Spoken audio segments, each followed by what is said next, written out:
नमस्कार, आपके साथ मैं हूं निशा रौतेला और आप देख रहे हैं स्वर्णिम मध्य प्रदेश छत्तीसगढ़। तो चलिए बुलेटिन की शुरुआत करते हैं। मुख्यमंत्री भूपेश बघेल बालोद जिले में भेंट मुलाकात कार्यक्रम के दूसरे दिन आज दौंडी विधानसभा क्षेत्र के मालीगोरी पहुंचे और वहां उन्होंने शासकीय पॉलिटेक्निक बालोद का लोकार्पण किया। पॉलिटेक्निक के सिविल, इलेक्ट्रिक और माइनिंग सर्वेइंग ट्रेंड के पाठ्यक्रम संचालित किए जाएंगे और इस पॉलिटेक्निक में कुल 180 सीटें हैं। बालोद जिले के आसपास के क्षेत्रों के होनहार छात्रों को इस पॉलिटेक्निक के बनने से तकनीकी शिक्षा में बेहतर अवसर उपलब्ध होंगे और शासकीय पॉलिटेक्निक बालोद में तकनीकी शिक्षा प्राप्त कर छात्र रोजगार को उन्मुख होंगे।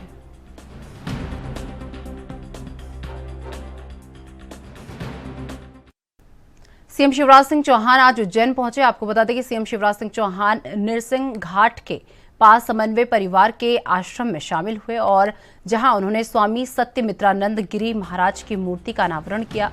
मूर्ति का अनावरण करते हुए सीएम ने कहा कि श्री स्वामी सत्यमित्रानंद गिरी जी महाराज के आशीर्वाद से हमारा देश, हमारी संस्कृति आगे बढ़ रही है और उनका आशीर्वाद सर्वदा हम सब पर बना रहे, यही प्रार्थना करता हूं। वहीं इस दौरान सीएम शिवराज सिंह चौहान ने महाकाल मंदिर कॉरिडोर का भी निरीक्षण किया।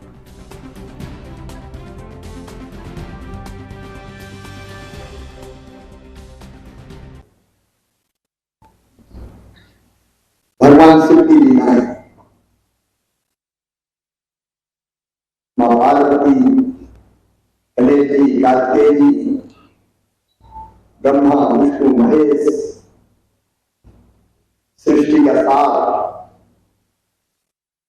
और शिव लीला का सार एक नजर में ही, एक दृष्टि में ही लोग यहां देश के विदेश से देख पाएंगे। ये सचमुच में अद्भुत स्थल है और जो कुछ हुआ है महाकाल महाराज की कृपा से। अभी पहले फेज का काम, प्रथम चरण का काम पूर्णता की पूर्ण है। आज मैंने संपूर्ण काम को बहुत गहराई से देखा है और मैं इस बात से संतुष्ट हूं कि पहले चरण के कामों का अब लोकार्पण किया जा सकता है। माननीय प्रधानमंत्री जी जो सांस्कृतिक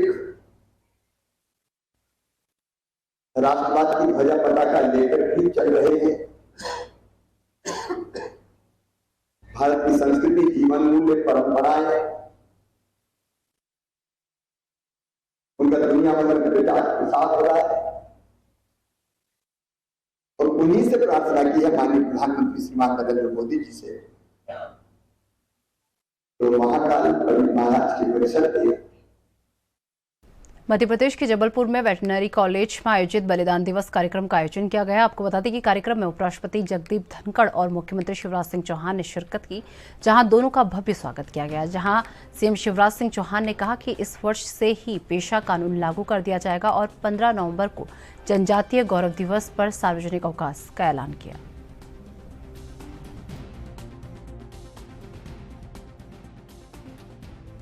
और नीचे बैठे हुए सभी वरिष्ठ नेता, साथी, पदाधिकारीगण और इस बलिदान दिवस के कार्यक्रम में उपस्थित मेरी बहनों, मेरे भाइयों, भांजे भांजियों, दोनों हाथ जोड़ के आप सबको प्रणाम करता हूं। आज सबसे पहले हमने माननीय उपराष्ट्रपति जी के साथ जाके, अपने राज्यपाल जी के साथ जाके राजा शंकर शाह जी और रघुनाथ शाह जी की प्रतिमा पर माल्यार्पण किया। मैं यहाँ अपनी ओर से और प्रदेश की 8.5 करोड़ जनता की ओर से राजा शंकर शाह और रघुनाथ शाह जी के चरणों में शीश झुका के प्रणाम करता हूँ। उनके बलिदान को आज पूरा प्रदेश याद कर रहा है। पूजे न गए शहीद, पूजे न गए शहीद, तो फिर ये मंत्र कौन अपनाएगा? तोपों के मुंह से कौन अकड़ छातियां अपनी लगाएगा? चूमेगा फंदे कौन, गोलियां कौन बख्श पे खाएगा? अपने हाथों, अपने मस्तक, फिर आगे कौन बढ़ाएगा? पूजे न गए शहीद तो फिर ये बीज कहां से आएगा, धरती को मां कहकर माटी माथे। एक नहीं अनेकों क्रांतिकारी हुए जिन्होंने देश को आजाद कराने के लिए अपनी जिंदगी कुर्बान कर दी। आज उनको प्रणाम। पिछले साल मैंने कहा था कि शहीदों की चिताओं पर लगेंगे हर वर्ष मेले, वतन पर मरने वालों का यही बाकी निशा होगा। इसलिए आज श्रद्धांजलि देने ये मेला लगा हुआ है। जगह जगह से आप सब उनके चरणों में प्रणाम करने आए हैं और इस संकल्प के साथ, देखो मेरे प्रिय बहनों और भाइयों, यह आजादी का 75वां वर्ष चल रहा है। प्रधानमंत्री श्रीमान नरेंद्र मोदी जी को मैं हृदय से धन्यवाद देना चाहता हूं। हमारे आजादी के इतिहास में जब कांग्रेस की सरकार थी, केवल कुछ स्वतंत्रता संग्राम सेनानियों के नाम लिए जाते थे, केवल कुछ लोगों के लिए जाते थे, एक परिवार के लिए जाते थे। लेकिन ये प्रधानमंत्री नरेंद्र मोदी जी हैं जिन्होंने आजादी की लड़ाई के लिए सब कुछ कुर्बान करने वाले हमारे हर क्रांतिकारी का कम से कम स्मारक बने, उसका प्रयास किया। और हर एक का बलिदान दिवस हो या जन्म दिवस हो, धूमधाम के साथ मनाया जाए ताकि आज की पीढ़ियां उनके बलिदान को याद कर सके। और इसलिए प्रधानमंत्री जी को मैं हृदय में, एक तरफ जहां प्रधानमंत्री नरेंद्र मोदी जी के नेतृत्व में एक वैभवशाली, गौरवशाली, संपन्न और समृद्ध भारत का निर्माण हो रहा है, वहीं दूसरी ओर समाज के हर वर्ग के कल्याण के काम में भी सरकार लगी है। मेरे प्रिय बहनों और भाइयों, आज मैं आपको बताना चाहता हूं, पिछले साल जब मैं आपके बीच आया था तब हमने अमित शाह जी के सामने कई फैसले किए थे जो हमारे अनुसूचित जनजाति समाज के लिए, आदिवासी भाई बहनों के लिए, अपने ट्राइबल समाज के लिए थे। आज मुझे बताते हुए प्रसन्नता है, आप याद करो उस समय हमने तय किया था कि छिंदवाड़ा विश्वविद्यालय का नाम राजा शंकर शाह विश्वविद्यालय किया जाए। आज मैं बताते हुए प्रसन्न हूं कि छिंदवाड़ा विश्वविद्यालय का नाम राजा शंकर शाह विश्वविद्यालय कर।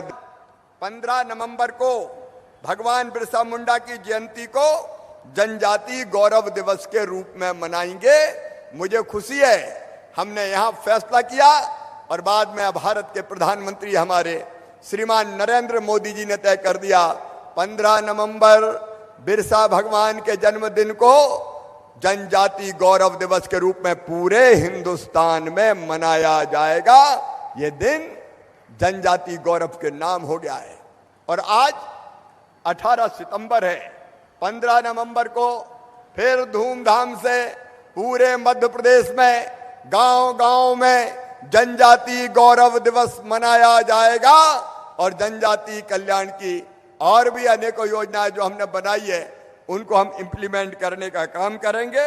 इस फैसले को भी हमने क्रियान्वित कर दिया है और यह भी तय कर दिया है 15 नवंबर को जनजाति गौरव दिवस मनाने के लिए सार्वजनिक छुट्टी होगी, सार्वजनिक अवकाश होगा, ताकि हम ऐसे कार्यक्रम में। मध्य प्रदेश के मुख्यमंत्री शिवराज सिंह चौहान शहीद गिरजेश उदय के परिवार से मिलने उनके गांव पहुंचे। वहीं सीएम ने शहीद के परिवार से भी मिले और उन्हें हर संभव मदद का आश्वासन दिया। साथ ही कहा कि मैं शहीद गिरजेश कुमार उदय के चरणों में श्रद्धा सुमन अर्पित करने आया हूं और इस परिवार ने हमेशा देश की रक्षा की है और इनके पिताजी भी फौज में थे और उन्होंने भी देश के लिए अपने प्राण न्यौछावर कर दिए थे। अब ये परिवार मेरा परिवार है और देश का परिवार है। साथ ही कहा कि हमने इस शहीद के परिवार को सहायता के तौर पर 1 करोड़ की राशि दी है।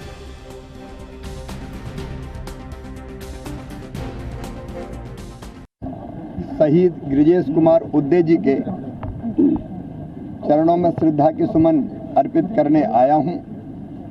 मैं उस दिन भी आना चाहता था लेकिन मौसम बहुत प्रतिकूल था, जिसके कारण आ नहीं सका था।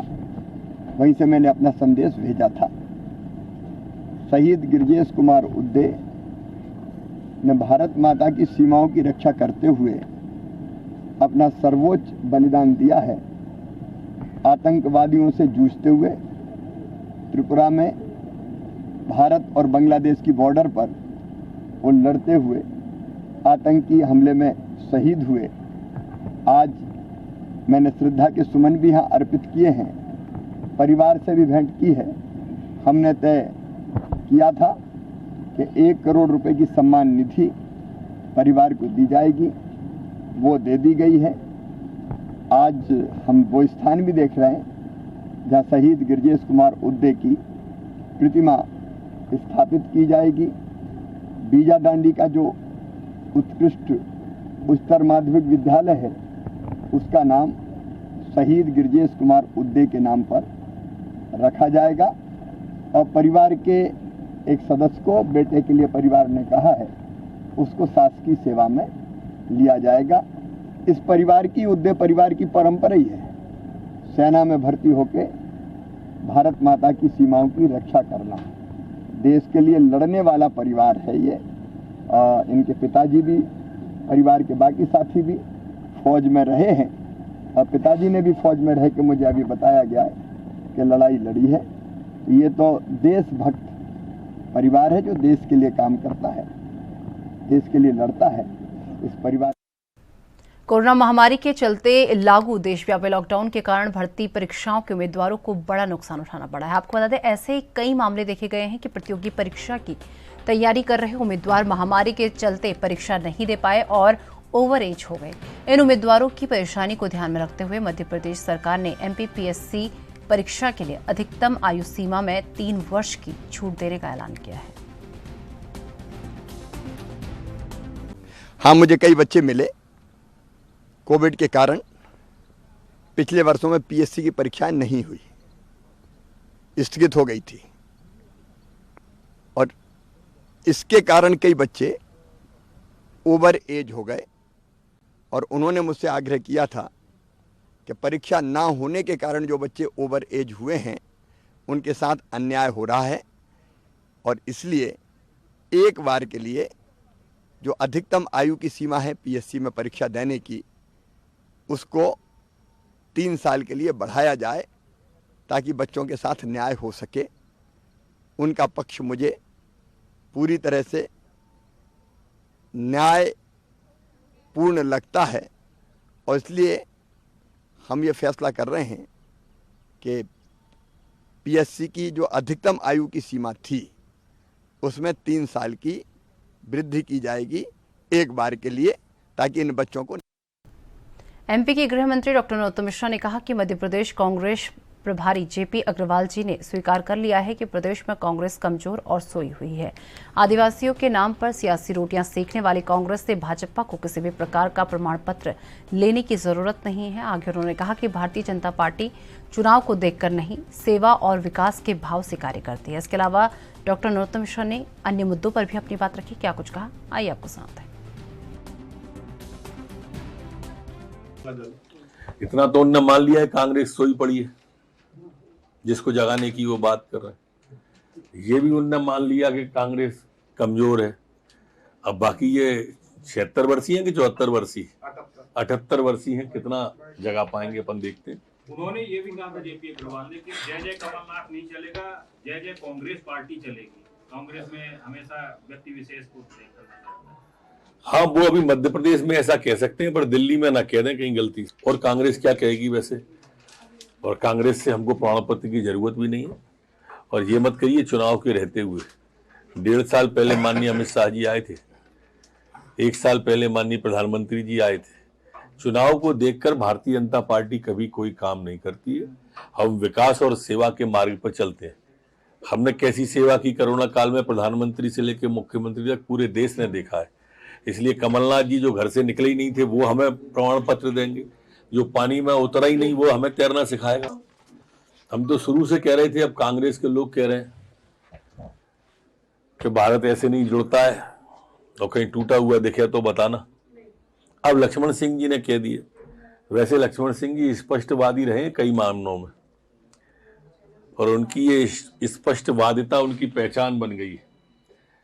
अब कांग्रेस के जो ये पदयात्री हैं आदरणीय राहुल बाबा जी, उनको उनकी सलाह माननी चाहिए कि इससे वोट नहीं बढ़ेंगे। और जबरदस्ती मत थोपो राहुल गांधी को। उनने सारी बातें मैं समझता हूं वर्तमान में परिप्रेक्ष्य में तो सही है। अब ये 36 का आंकड़ा दोनों का बताता है, राहुल भैया का, कमलनाथ जी का। वो जोड़ों पे निकले हैं, ये छोड़ों पे है। ये घर तक गाड़ी से छोड़ने आ रहे हैं, वो पदयात्रा पे निकले हुए और अपनी कार से छोड़ने जाएंगे। अब कमलनाथ जी पहले ही चलो चलो कह करके सरकार गिरवा दी, अब भागो भागो कहकर संगठन को ही खत्म करने पर लग गए। पिछले 24 घंटे में संपूर्ण प्रदेश में कोरोना के 20 नए प्रकरण आए हैं, जबकि ठीक होकर अपने अपने घरों और गंतव्य की ओर जाने वाले 30 लोग हैं। वर्तमान में प्रदेश के अंदर जो एक्टिव केस हैं वो 170 एक्टिव केस वर्तमान में प्रदेश के अंदर हैं। जो सैंपल कलेक्शन पिछले 24 घंटे में किया गया है वो 4201 लोगों का सैंपल कलेक्शन किया गया है। जो संक्रमण दर है वर्तमान में हमारी वो 0.48 है, जबकि रिकवरी की दर हमारी 98.7 पर स्थिर बनी हुई है। पिछले 24 घंटे में कोई भी पुलिसकर्मी संक्रमित नहीं हुआ है, न ही वर्तमान में कोई एक्टिव केस पुलिसकर्मियों का है। जो पिछले 24 घंटे में वैक्सीनेशन मध्य प्रदेश के अंदर हुआ है वो 172 लोगों का वैक्सीनेशन हुआ है। आज तक जो कुल वैक्सीनेशन संपूर्ण मध्य प्रदेश के अंदर हुआ है वो 13,18,81,719 लोगों का वैक्सीनेशन आज। छत्तीसगढ़ के रायपुर में पूर्व मुख्यमंत्री डॉक्टर रमन सिंह ने कहा कि 28 अगस्त को अमित जोगी सागौन बंगले में आराम फरमा रहे थे और जाने क्या क्या कर रहे थे। मेरी पत्नी को फोन कर उनसे बदतमीजी की। आगे उन्होंने कहा कि अमित शाह के कार्यक्रम में जाने से अमित जोगी नाराज हुए थे। जितनी अमित जोगी की उम्र है उतना मेरा राजनीतिक करियर है। आगे उन्होंने कहा कि राजनीति में सब कुछ बर्दाश्त कर लूंगा, लेकिन मेरी पत्नी से बदतमीजी हुई वो बर्दाश्त नहीं है।